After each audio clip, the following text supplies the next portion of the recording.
Districts are working diligently on quilts because it shows how we are connected. We are connected through the ministries of the local church, to the district, to the conference, and to the world. Well, Cynthia came to me last year with her vision, and we decided that last year we did one quilt just to kind of give people an idea. And then this year we asked as many districts as were willing to do a quilt, and they could do however they wanted it done. But we just wanted the churches in that district represented on that quilt. The quilts are going to show the ministries of the local church and the local churches as they work in the community, making disciples for Jesus Christ for the transformation of the world. Just to give us an idea of all of the ministries that are taking place in South Carolina. There's so much going on that we don't know about, and we are connected, and we want people to see how connected we are, but we also want people to see what other churches are doing. We really don't acknowledge the hard work that we do within the local churches for the communities, but South Carolina, you are making a difference. It's kind of overwhelming because you realize once you see it, you realize how much is really being done in our communities that a lot of times nobody else knows about, how the churches are reaching the community in ways that we're just not aware of. I hope having the churches just use different means to exhibit what it is they're doing will motivate other churches. Hey, we could do that, we could try that, and it may be something that they just hadn't thought of yet. I think the final product is fascinating, and I really hope people will come see all the work that's been done and everything that's going on, and just how diverse of a conference we are. The quilts are displayed here at Annual Conference, and please make time to go by and see them and see the work that's being done across South Carolina. Of course, the most important work of the people called Methodists is making disciples of Jesus Christ for the transformation of the world. Come Follow Me is a new homegrown tool to help congregations do just that. Come Follow Me is a 7-part sermon series and adult discussion guide designed to help local churches answer the question, how do we move our congregation from membership to discipleship? It follows the life of Peter and his development as one who said yes when Jesus said, "Come follow me." The writers are elders in the South Carolina Conference. Each sermon includes notes to the pastor, exegesis of the text, sermon outline and manuscript, additional illustrations, video and music ideas, and a bibliography. Preach each sermon as is or adapt it. The discussion guide is designed to help the pastor or layperson lead a discussion of each sermon. By the end of the series, participants should have a plan to move forward with their faith journey. Download the sermon series and discussion guide at umcsc.org/home/come-follow-me or email Reverend Jim Arant at jarant@umcsc.org to request printed copies. Walking alongside youth on their faith journey is what the work of the South Carolina Ministries with Young People is all about. Take a listen to this story of one youth who shared recently on YouTube how his life has been touched by SCMYP. This video is my testimony. It's the story of my life, right? Alright, so let's get started with me telling y'all a little bit about who I am. My name's Austin Sturkey. I'm 15 years old. I'm a sophomore in high school, and I've grown up in South Carolina all my life. I'm sure some of you may have noticed a little bit, and you'll probably hear it throughout the rest of the video. I struggle with a stuttering issue, and it's just something I've learned to do and something I've learned to cope with, and I pray to God each and every day about it, and He helps me get through it.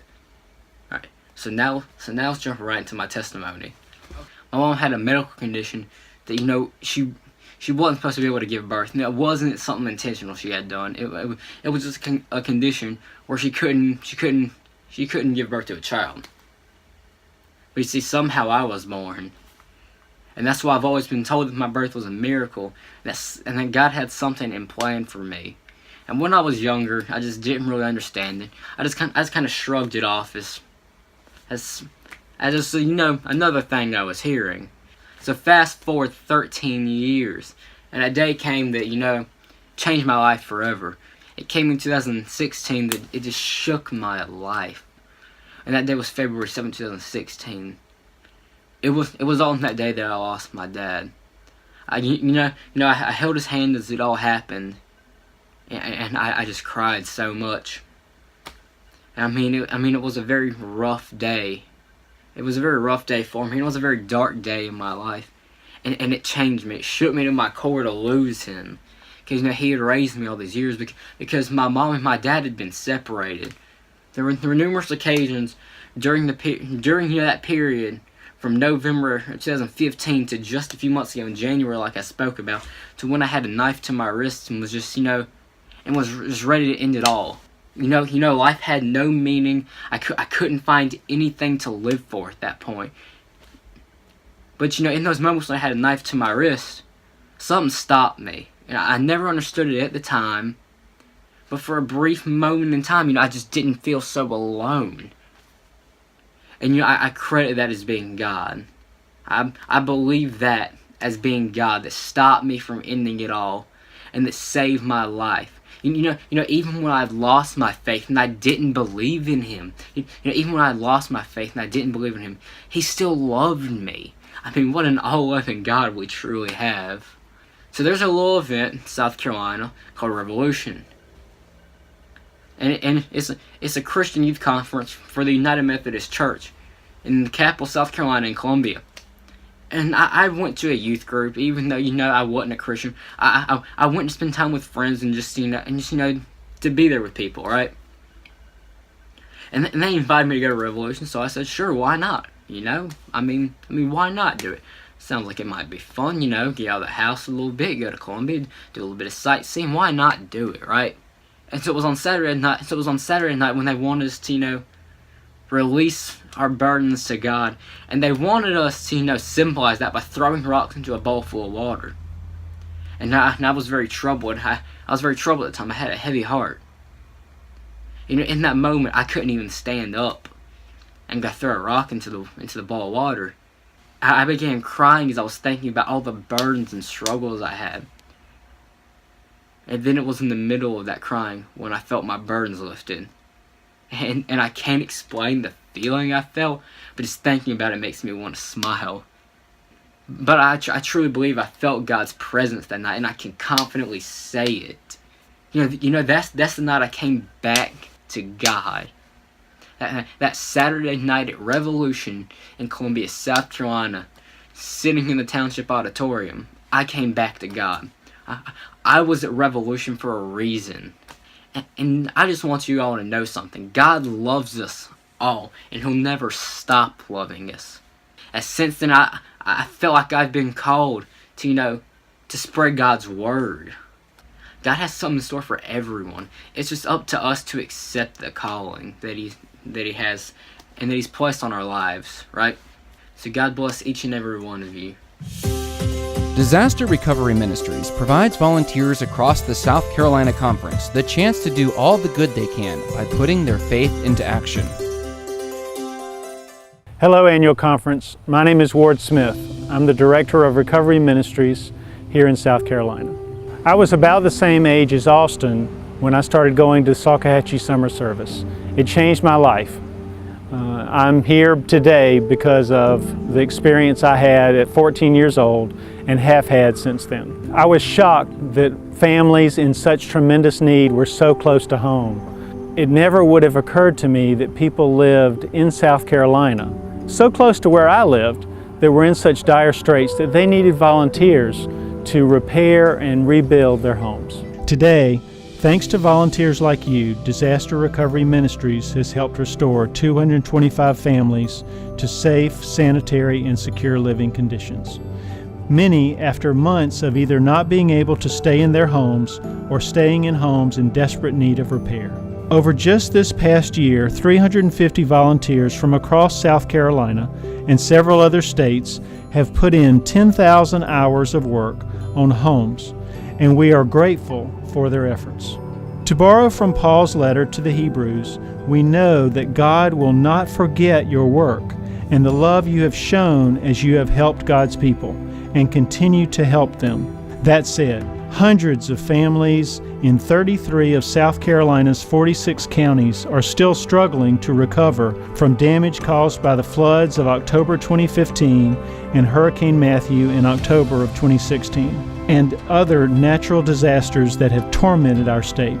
The need has been magnified in recent months as other churches and agencies ended their relief efforts here, moving to other states where people are hurting from more recent disasters. We appreciate the efforts of Bishop Holston, his cabinet, and his extended cabinet, who took a day out of their busy schedules in April to work on 4 storm-damaged homes in the Hopkins and Santee areas. All those who volunteered have provided an example of what can be accomplished with dedication and commitment. I hope all of you, including those who have not yet had the opportunity to participate in this ministry or don't think you are qualified, will come and serve with us. If you have the desire to help, we have the skilled people to teach and guide you in your work. My friends, despite all of the Christ-inspired work you and other volunteers have done over the past 2 years, the need persists here in South Carolina. We are still working hard to identify, assess, and repair the homes of hundreds of survivors of the floods and Hurricane Matthew, and we still need your help. Whether you can help for a couple of days or a week, whether you've hung sheetrock, patched a roof, repaired a floor or not, whether you bring a team or you want to come with a friend or two or alone and work alongside new friends, young or old, experienced or not, your time and talents are needed to help the hundreds of South Carolina families still trying to recover from the 2015 floods and Hurricane Matthew in 2016. Disaster Recovery Ministries is still actively involved with helping families in need. There are still hundreds of families across South Carolina that need our help. We need volunteers to help these families recover. We are one of the last programs that's still in the state working on houses. We plan to work through next summer on houses that are still in need, and there's still hundreds of houses that need our help. On behalf of everyone related to Disaster Recovery Ministries, thank you for all you have done and for all you will do to assist families in need here in South Carolina. Another ministry that has quietly set an example of humble service is the Native American Ministries of the South Carolina Annual Conference. One of the major things that we do is try to build an awareness in South Carolina that there actually are Native American peoples here. I've had several people say to me, well, we don't need to get involved in Native ministries because there aren't Indians in South Carolina. But in fact there are, and we actually have a federally recognized tribe, the Catawba. We're still thought of as an artifact. We're still thought of as, if you're Indian, you can't do anything Christian. We're Christians and we're Native, and one doesn't preclude the other, because a lot of people are surprised, well, how can you be a Christian and still practice your culture? And I always tell people, well, I can't dishonor my Creator or my God by not being who He created me to be. What we try to do in addition to educating is to reach out through the Methodist Church to help these tribes. Most of them live so far below the poverty level that they'll never see the line of the poverty level. So in order to assist, especially during the winter months, we do a basket of staple foods and product such as bath soap, dishwashing liquid, laundry detergent, a roll of toilet paper, paper towels, just to provide some comfort. If you think it's not a big deal, you need to be in the room when you hand one of these baskets to an old woman and she begins to cry because she has toilet paper. It's a big deal to these people, so it's a big deal to our committee. The Elder Basket program, we delivered well over 400 baskets this year, which is more than we've ever been able to do before, with thanks to the wonderful Native American representatives in various churches and the United Methodist Women. We have scholarships to go up to SEJANAM, which is the Southeastern Jurisdictional Committee on Native American Ministries, held at Lake Junaluska every summer. We try to bring in Native American speakers and work with our youth on programs to prevent drug abuse, alcoholism, bullying, peer pressure. So we send some of our tribes to those meetings. We work with the American Indian Scouting Association and provide scholarships for that.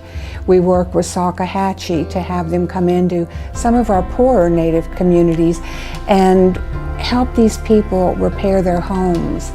We actually have a Native American mission church in South Carolina, Rocky Swamp, and they've been broken into, they've had things stolen, they've had damage from bad storms. And they have not been able to use the church other than camp out in it and just meet there and work on it.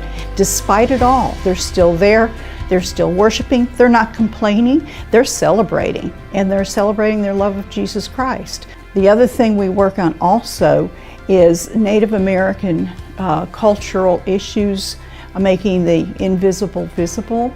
And we tell about Native American culture, spirituality, the combination of how spirituality and Christianity work hand in hand, not miles apart. You know, it's not about mascots, it's not about who supports what team, it's about people. And it's about reaching out to each other and accepting our diversities and learning to commingle those diversities instead of trying to make everyone fit a certain mold.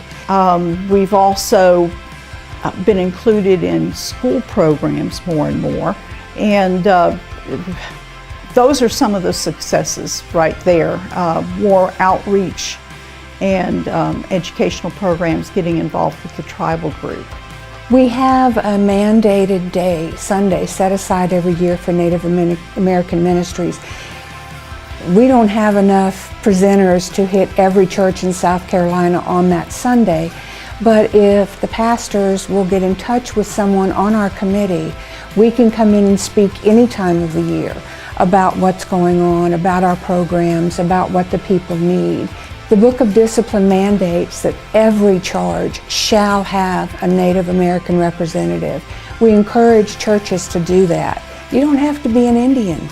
Just have an interest in what's going on around you. We offer training the first Saturday of every February. Help us staff our table at annual conference. Get involved in those ways. And it's a great way for the two communities, both the Methodist community and the Native community, to interact and learn from one another.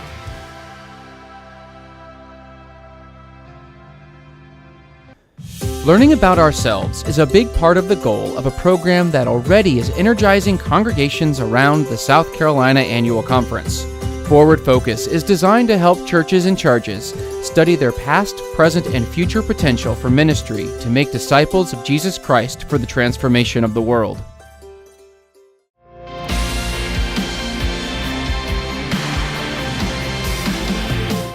The Forward Focus process is a process where you examine the status of your church and look at everything, how you get where you are, how you got there, and determine where you want to go and set a plan to get there.